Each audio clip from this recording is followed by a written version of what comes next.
Hello everyone, welcome back to my channel. Thank you for joining me today. Now in this short lesson I want to talk to you about the 6-4 opening move and also the opening replies, and also show you a trick that you can play on a new opponent in a money game. Now 6-4 is arguably the most difficult of all of the opening roles, as it can be played correctly in 3 different ways.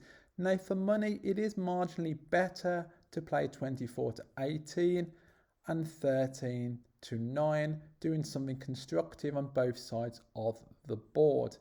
However, if we were playing in a match at a gammon go score where gammons mattered for us, it would be better to make the 2 point, as that leads to a gammon increase of around 2% over the initial split and down play. And the third move is if we are playing DMP or have a strong match score lead, then it's better to make the running play, and that leads to a win increase of around 1%. Now, for the purposes of this video, I just want to look at money.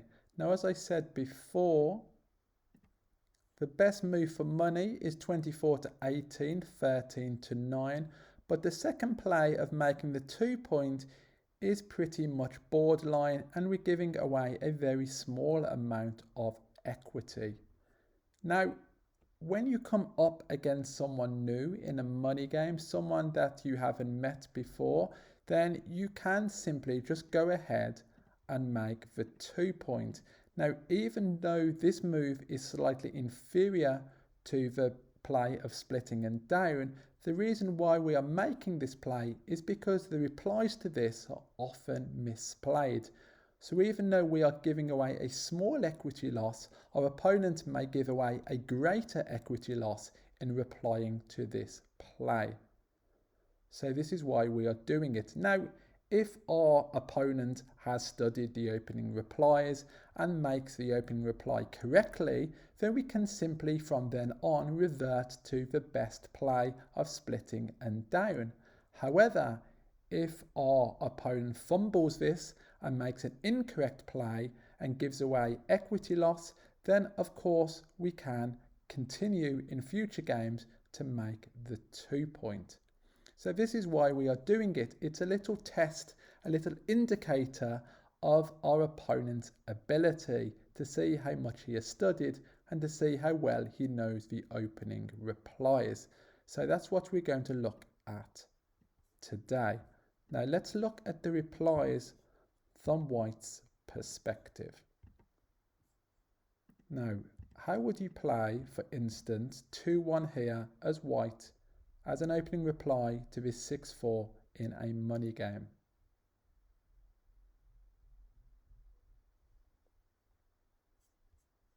Now the correct move is 13 to 11, 6 to 5. Anything else would be an error or a blunder, as we can see on the left hand panel over here. Now what about 3-2?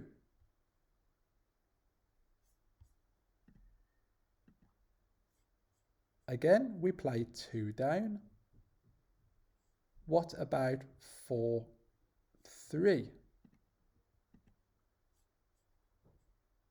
Again, we play 2 down. Anything else would be an error. What about 5-4?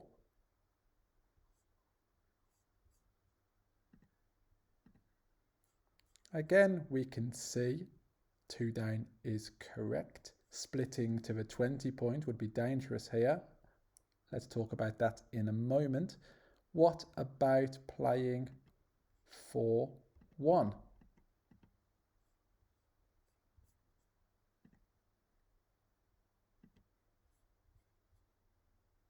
Here, 13 to 9, 6 to 5.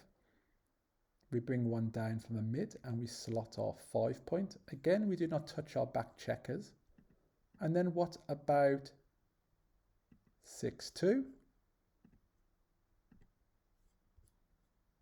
Again, we slot our 5 point here.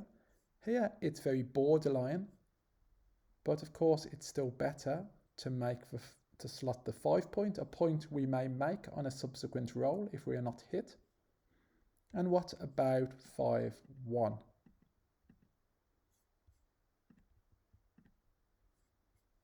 Here, 13 to 8, 6 to 5, reinforcing our 8 point, and again, slotting. Again, it's efficient because we are using checkers from our heavy points, and here, any other play would be a bigger mistake. Now, hopefully you can see a pattern emerging here that do not touch the back checkers. That's basically the lesson learned here. Now, why do we not touch our back checkers? For instance, if we rolled a 3-2, we know now it's correct to bring 2 down from the midpoint. But why is it incorrect to split with those rolls that I just showed you? Now, the reason why it's incorrect to split here is because green has made a deep point in their home board, and green has a blitzing structure. Now, if green's point here on their 2 point was a higher up point on, for instance, their 5 or 4 point, then green would have a priming structure, and in those cases it would be better to split most of the time. But here, because green has a 2 point made, which cannot be part of the same prime as the 8 point, then green has a blitzing structure, and we do not split into a blitzing structure. By splitting into the blitzing structure, we are giving green opportunities to hit us, and he has a stronger home board, and of course if we're hit, that can result in us getting the cube pretty early in the game also. So simply here, green would love it if we split and could attack us. So we simply do something else with these rolls, and we leave the back checkers alone. Do not split into a blitz structure.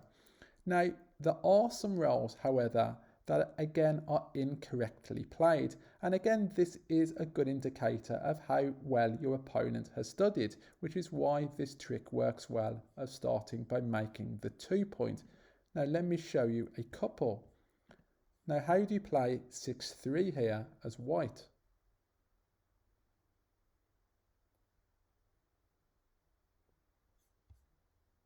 Now the correct move here is to split and down. Now you may have thought, like 6-2, when we slotted the 5 point, it was better to make the slotting play here by playing 13-4. But here this is an error because slotting the 4 point isn't as good as slotting the 5 point. The 4 point is not as valuable as the 5 point. So here we make an alternative play of 24-18, 13-10. And also, if we look at 5-2, which again is very often misplayed, how do you make this play? Now here, the best move, and it's quite borderline, is to play 24-22 and 13-8. Now, why are we splitting here? What is a reason for this? Now, the first reason is that this is a minor split, not a major split. It's much more dangerous to split to the 20 point because that's a point that green wants to make. So hitting us on that point, he's starting a point he would like to make on a future roll. Whereas hitting us on a 22 point is a bit deeper in his board and not quite as valuable. So the split here is safer. And also the 5, we can play safely here to reinforce our 8 point. As opposed to rolls such as 3-2, the danger with making the splitting play here is that we are leaving blots on both sides of the board. So even though this is the same minus split, we are also leaving a blot here. So this is pretty dangerous. We do not want to leave blots on both sides of the board at the same time. So this is why 5-2 it is correct, but with a roll like 3-2 or 3-4, it would be incorrect. So there we are, we can see some variations. Sometimes it's correct, such as 5-2 and 6-3, and most of the time it's incorrect, and we should keep our checkers where they are, not splitting into a blitz structure. And of course, all the other rolls are pretty straightforward. With pretty much all the doubles, we advance, except double 1, where we make the 7 and the 5 point. 6-5, of course, we make the running play. 6-1, we make the bar. and so on. So here is a little lesson, a little test for your opponent. In a money game, if you've not seen them before, start off with making the 2 point with a 6-4 and see how they make the reply. If they bungle it, keep making the 2 point and watch them make mistakes. If they get it correct, then revert to the best play of a split and down. So that's all for today. I hope you found that useful. Thank you for watching. Goodbye.